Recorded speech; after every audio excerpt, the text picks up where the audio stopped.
छत्तीसगढ़ में नक्सल मोर्चे पर सुरक्षा बल और सरकार को आशातीत सफलता मिल रही है। छत्तीसगढ़ ने नक्सलवाद का चरम भी देखा है, जो दहशत का पर्याय बन गया था। तो अब पतन का दौर भी उन्हीं आंखों से देख रहे हैं, जो हर किसी को सुकून भी दे रहा है। पर जब भी बात बस्तर और नक्सलवाद की होती है, तो कुछ घटनाएं ऐसी हैं जो आज भी खून के आंसू रोने पर मजबूर कर देती हैं। इनमें से ही एक झीरम घाटी का वो नरसंहार था, जो 13 बरस बाद भी सिहरन पैदा कर देता है। नमस्कार, CGNN लाइव में आप सभी का स्वागत है। मैं हूं आपके साथ अभिषेक दुबे। नए कैलेंडर का दूसरा महीना यानी फरवरी अब चला चली की बेला में आ चुका है। इसके बाद आने वाला है मार्च 2026। ये वो महीना है जिसका इंतजार न केवल छत्तीसगढ़ बल्कि पूरा भारत कर रहा है।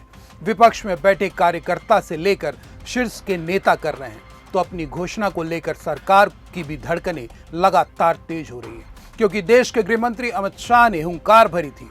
छत्तीसगढ़ की राजधानी रायपुर की धरती से उन्होंने ऐलान किया था कि 31 मार्च 2026 और देश से नक्सलवाद समाप्त। इससे पहले छत्तीसगढ़ के गृह मंत्री विजय शर्मा का बड़ा बयान सामने आया है, और यह बयान उन्होंने झीरम कांड पर दिया है। तो क्या कहा गृह मंत्री विजय शर्मा ने, जानने के लिए वीडियो पर बने रहिएगा। छत्तीसगढ़ में नक्सलियों ने माओवाद की मूल विचारधारा को पैरों तले रौंद दिया था। उन्होंने बंदूक की नोक पर हिंसा की ऐसी बुनियाद खड़ी कर दी थी, जो दहशत का पर्याय बन गया। मासूमों के हाथों में कलम की जगह हथियार थमाकर उन्होंने न केवल खून की होली खेली, बल्कि अपनी खोखली जिद का शिकार हजारों मासूमों को बनाया, जिन पर नक्सली होने का धब्बा लग चुका है। ताड़मेटला, रानी बोदली, एर्राबोर, मदनवाड़ा सहित बस्तर के कई ऐसे इलाके हैं जहां देश के वीरों की शहादत की गाथा उनके खून से लिखी हुई है। ऐसा ही एक नरसंहार झीरम घाटी में हुआ था। 25 मई 2013 को नक्सलियों ने जो तांडव किया था, सही मायने में आज भी वो घटना उतनी ही ताजा है जैसा मंजर उस रात का था। लेकिन अफसोस कि 3 सरकार बदल गई, पर झीरम का सच आज भी रहस्य बना हुआ है। इस सच्चाई से इनकार नहीं किया जा सकता कि बीते 2 साल के भीतर केंद्र सरकार के निर्देश पर सुरक्षा बलों ने नक्सलवाद के खिलाफ जिस रणनीति का इस्तेमाल किया है, वास्तव में कारगर साबित हुआ है, जिसका परिणाम है कि बसवराजू और हिड़मा जैसे हार्डकोर नक्सली काल की गाल में समा चुके हैं। तो बड़े कैडर से लेकर बस्तर के जंगलों में सुरक्षा बलों पर घातक हमला करने वाले लाल लड़ाके लगातार हथियार डाल रहे हैं। यह सिलसिला बदस्तूर जारी है, और जो अब भी हथियार थामे बैठे हैं, उनका उपचार जंगलों के भीतर सुरक्षा बल के जवान कर रहे हैं, जिसके चलते गृह मंत्री अमित शाह ने एक बार फिर याद दिलाया है कि 31 मार्च 2026 तक भारत नक्सलवाद के दंश से मुक्त हो ही जाएगा।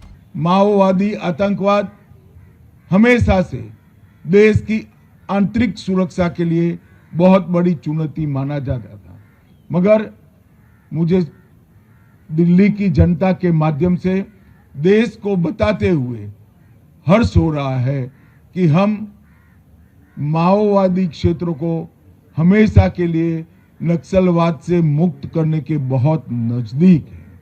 मैं देश की जनता को फिर से एक बार विश्वास दिलाना चाहता हूं, 31/3/2026 को पूरे देश को हम माओवादी हिंसा से मुक्त करने में सफल होंगे। छत्तीसगढ़ के इतिहास में वैसे तो कई तारीखें हैं जिनका इतिहास काला रहा है। इनमें 25 मई 2013 आज भी चर्चा का हिस्सा है, क्योंकि यह एक ऐसा नरसंहार था जिसमें ना तो सुरक्षा बल के जवानों पर हमला हुआ, ना ही सरकार के किसी अंग पर प्रहार किया गया, बल्कि विपक्ष के दिग्गजों की टोली पर किया गया हमला था, जिन्होंने छत्तीसगढ़ में डॉक्टर रमन की सरकार को सत्ता से उतारने परिवर्तन यात्रा शुरू की थी, और बस्तर में उनकी वापसी हो रही थी, जिसमें बस्तर टाइगर महेंद्र कर्मा, कर्मठ कांग्रेस नेता नंद कुमार पटेल, उनके बड़े बेटे दिनेश पटेल, वरिष्ठ कांग्रेस नेता विद्याचरण शुक्ल सहित 29 लोग शामिल थे। उनकी शहादत को 13 साल बीत चुके हैं, पर हमले की सच्चाई का आज तक पता नहीं चल सका है। देश के गृह मंत्री अमित शाह और छत्तीसगढ़ की विष्णुदेव सरकार की घोषणा के मुताबिक 31 मार्च 2026 नक्सलवाद के खात्मे का अंतिम दिन होगा। लेकिन अब जब बस्तर नक्सलवाद के दंश से लगभग आजाद हो चुका है, प्रदेश के गृह मंत्री विजय शर्मा का एक बयान सामने आया है। उन्होंने झीरम घाटी में शहीद हुए कांग्रेस नेताओं को याद करते हुए कहा कि उनको सच्ची श्रद्धांजलि जवान दे रहे हैं। मैं कई बार रात 12 बजे 1 बजे वहां से गुजरता हूं तो उन्हें याद करता हूं। एक बार जब वहां से गुजर रहा था तो स्मारक में रुककर मैंने प्रणाम किया और मन ही मन संकल्प लिया कि जिस दिन नक्सलवाद खत्म हो जाएगा उस दिन फिर जाकर उनको श्रद्धांजलि दूंगा, क्योंकि वे केवल कांग्रेस के ही नहीं बल्कि छत्तीसगढ़ का नेतृत्व करने वाले लोग थे।